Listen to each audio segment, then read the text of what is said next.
Year के दो important functions होते हैं, hearing and maintenance of body balance.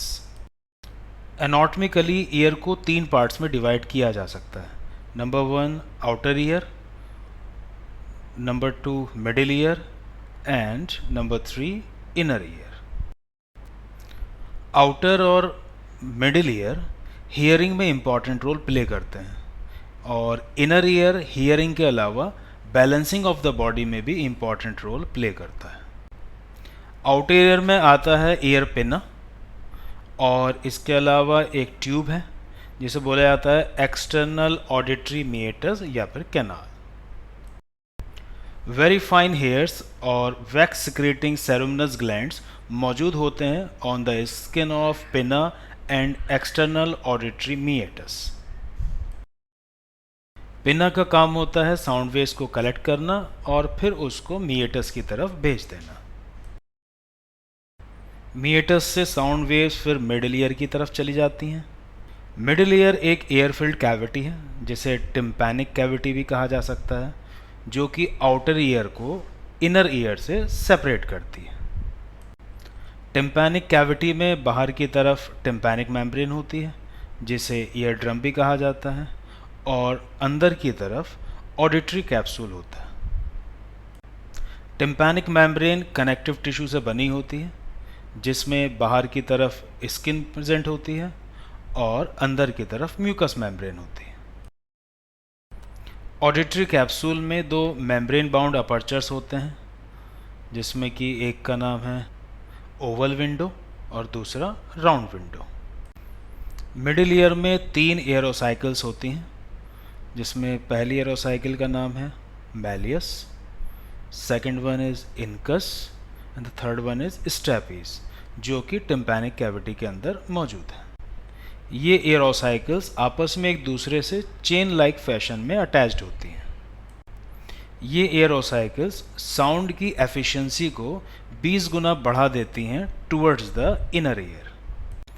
Tympanic membrane के दोनों तरफ एयर प्रेशर भी बराबर होना चाहिए ताकि हम आराम से सुन सकें, और इस एयर प्रेशर को दोनों तरफ बराबर करती है यूस्ट्रिकियन ट्यूब, जो कि टिम्पैनिक कैविटी को ज्वाइन करा देती है फेरिंग्स के साथ। मिडिल ईयर के बाद नेक्स्ट है इनर ईयर। इसके अंदर होती हैं कॉक्लिया, वेस्टिबुलर एपरेटस और इसे लैब्रिंथ भी कहा जाता है। इनर ईयर के जो दो इम्पॉर्टेंट पार्ट्स हैं उसमें से पहला पार्ट है कॉक्लिया जो कि सुनने में मदद करता है, और दूसरा इंपॉर्टेंट पार्ट है वेस्टिबुलर एपरेटस जो कि बैलेंसिंग ऑफ द बॉडी में इंपॉर्टेंट रोल प्ले करता है। इनर ईयर या फिर लैब्रिंथ दो टाइप का होता है, बोनी और मेम्ब्रेनस। बोनी लैब्रिंथ के अंदर भरा होता है एक लिम्फेटिक फ्लूइड जिसे बोला जाता है पेरिलिम्फ, और जो अंदर मौजूद है मेम्ब्रेनस पार्ट इसमें मौजूद होता है एंडोलिम्फ। कॉक्लिया के बारे में आपको पहले ही बता चुका हूँ कि ये इम्पॉर्टेंट रोल प्ले करता है सुनने में। तो किस तरीके से कॉक्लिया सुनने में मदद करता है? अगर हम कॉक्लिया को अंदर से देखें तो इसमें हमें दो मेम्ब्रेन नज़र आती हैं, ऊपर की तरफ रीजनर्स मेम्ब्रेन और बेस की तरफ बेसिलर मेम्ब्रेन। रीजनर्स मेम्ब्रेन और बेसिलर मेम्ब्रेन की वजह से बोनी लैब्रिंथ 3 पार्ट में डिवाइड हो जाता है। इसमें ऊपर वाला पार्ट कहलाता है स्केला वेस्टिबुलाई, नीचे वाला पार्ट कहलाता है स्केला टिम्पेनाई।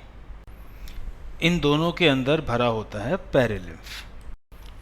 स्केला वेस्टिबुलाई और स्केला टिम्पेनाई के बीच में जो पार्ट है वो कहलाता है स्केला मीडिया, और इसके अंदर भरा होता है एंडोलिम्फ। यही पेरिलिम्फ और एंडोलिम्फ इन मेम्ब्रेन्स को पुश करते हैं और साउंड वेव्स को फाइनली ट्रांसपोर्ट करते हैं up to the organ of Corti. Organ of Corti scala media में मौजूद होता है और एक्चुअल में यही साउंड वेव्स का एक्चुअल रिसेप्टर होता है।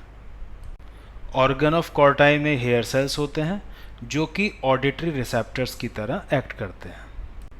हेयर सेल्स के ऊपर एक थिन इलास्टिक मेम्ब्रेन होती है, इसे टेक्टोरियल मेम्ब्रेन कहा जाता है। हर हेयर सेल के ऊपर सीलिया मौजूद होते हैं जिन्हें स्टीरियोसीलिया भी कहा जाता है, जो कि टेक्टोरियल मेम्ब्रेन के कॉन्टैक्ट। हेयर सेल्स का basal end afferent nerve fibres के कांटेक्ट में होता है। इनर ईयर में एक और कॉम्प्लेक्स स्ट्रक्चर होता है जिसे बोला जाता है वेस्टिबुलर एपरेटस, जो कि बॉडी बैलेंस में इम्पॉर्टेंट रोल प्ले करता है। वेस्टिबुलर एपरेटस कॉक्लिया के ऊपर मौजूद होता है। इसमें होती हैं 3 semi circular canals and otolith organ. Otolith organ के भी 2 पार्ट होते हैं, सैक्यूल और यूट्रिकल। 3 सेमी सर्कुलर कैनाल हैं जो कि एक दूसरे के 90 डिग्री पर मौजूद होती हैं और उनके अंदर भरा होता है पेरिलिम। सेमी सर्कुलर कैनाल्स के स्वैलन बेस को एम्पुला कहा जाता है। एम्पुला के ऊपर मौजूद है एक सेंसरी क्रिस्टा एम्पुलैरिस। सैक्यूल और यूट्रिकल पर भी सेंसरी रिज मौजूद है जिसे बोला जाता है मैक्यूला। क्रिस्टा और मैक्यूला दोनों पर ही हेयर सेल्स मौजूद होते हैं जो कि रिसेप्टर्स का काम करते हैं फॉर वेस्टिबुलर एपरेटस और बॉडी बैलेंस को मेंटेन करने में इम्पॉर्टेंट रोल प्ले करते हैं। अब हम देखेंगे कि ईयर किस तरीके से साउंड को परसीव करते हैं। एक्सटर्नल ईयर साउंड वेव को रिसीव करते हैं और उसे ईयर ड्रम की तरफ भेज देते हैं। Ear drum sound wave receive करता है और फिर वो एरोसाइकिल्स में चली जाती हैं। साउंड की एफिशिएंसी 20 गुना बढ़ जाती है। साउंड वेव्स मैलियस, इनकस, स्ट्रैपीज से होते हुए ओवल विंडो की तरफ चले जाते हैं। तो इन एरोसाइकिल्स से साउंड वेव्स ओवल विंडो की तरफ जाते हैं और ओवल विंडो से पैरेलिम्फ और रीजनर्स मेम्ब्रेन के थ्रू बेसिलर मेम्ब्रेन की तरफ भी वाया एंडोलिम्फ चले जाते हैं।